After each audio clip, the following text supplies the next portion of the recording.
Good morning, students. Welcome you all to this online lecture series on VLSI design. In the last lecture, we studied various applications of VHDL, such as combinational circuit like multiplexers, demultiplexers, encoder and decoders, and code converters. Also, we studied comparators and implementation of Boolean functions. Let's complete this topic today by studying the three more applications of VHDL, that is sequential circuits, shift registers, and counters. As you see in the slide, the first topic of today's discussion is sequential circuit. Now, what is sequential circuit? The definition says that the sequential circuits are those circuits which are having memory element as well as storing capability. Now, what is the purpose of these circuits? The main purpose of sequential circuits is that they are capable of storing information. It must be noted here that the information storage is always in the form of logical bits, that is 0 and 1. One major thing that makes these circuits different from other circuits is that they are having clock inside them. So the actions of these circuits are always in a synchronization with the clock pulses. As you see its block diagram on the right. Now the very important question that comes to our mind is, what are the advantages of these sequential circuits? There are many advantages of sequential circuits. As you see on the slide, these circuits are very fast as compared to combinational circuits. The output of these circuits depend upon present as well as past inputs. In these circuits, the lower hardware is required and they are noise immune circuits. So I hope you have now understanding of this topic of sequential circuits. Let's move to the next slide for the study of shift registers. As you see in the slide, on the right, block diagram of shift register is shown. This is a classical example of serial in and serial out shift register. Other configurations that also exists are PISO, parallel in, serial out, PIPO, parallel in, parallel out, and SIPO, that is serial in, parallel out configurations. Now the very basic question is, what is register? This is a 1-bit data storage device, or we can say that these are the circuits which are used to store the logical outcomes, that is from 0 to 1. Now what is a shift register? As its name suggests, it is that circuit in which data storage shifts from one direction to the other, that is from one flip-flop to the other.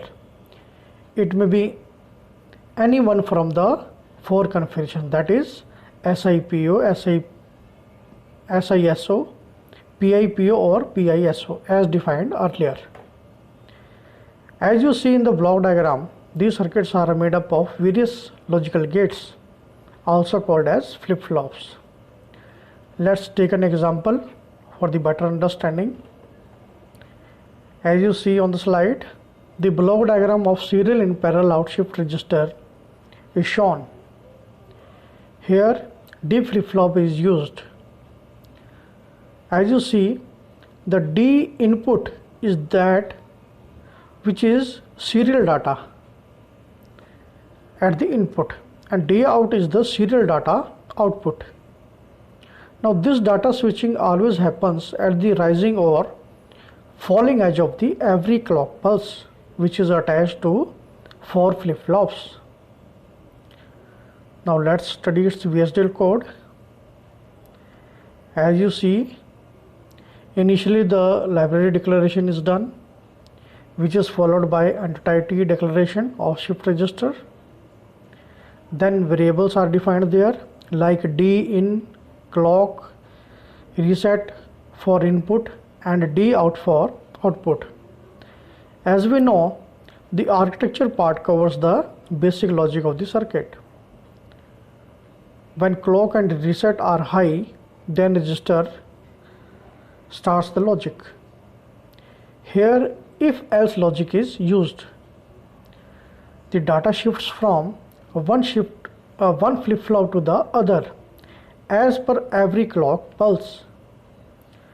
That is, for every output Q in each flip-flop, there is a change as per the input logic of D. After the desired input sequence is given, these are stored as per equivalent clock pulses applied in the circuit. This completes the architecture and the code completes.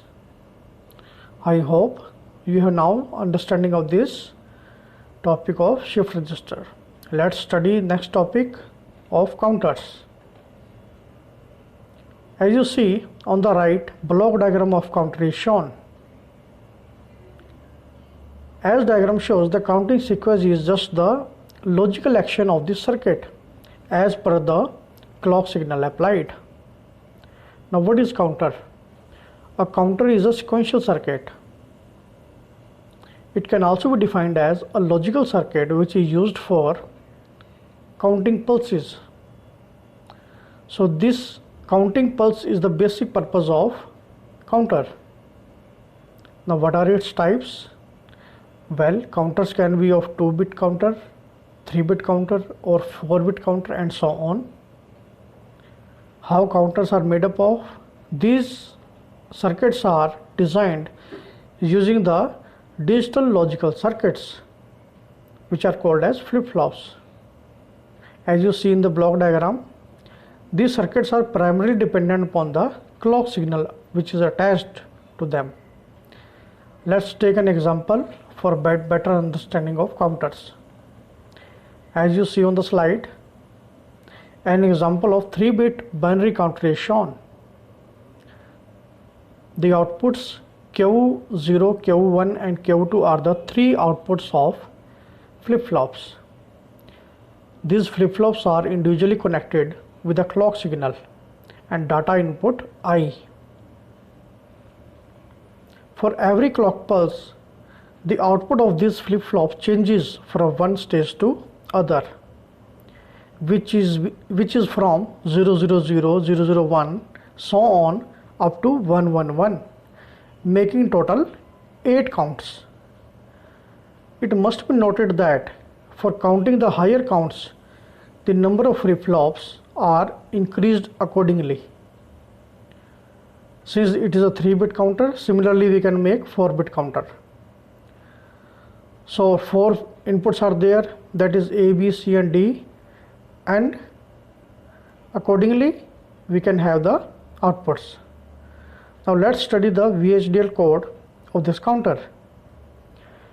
Initially the library declaration is done, which is followed by entity declaration of the counter,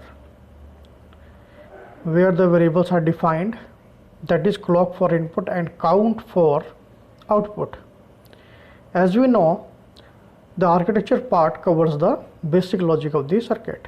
As you see, when clock is high, then counter logic starts and temp becomes 0.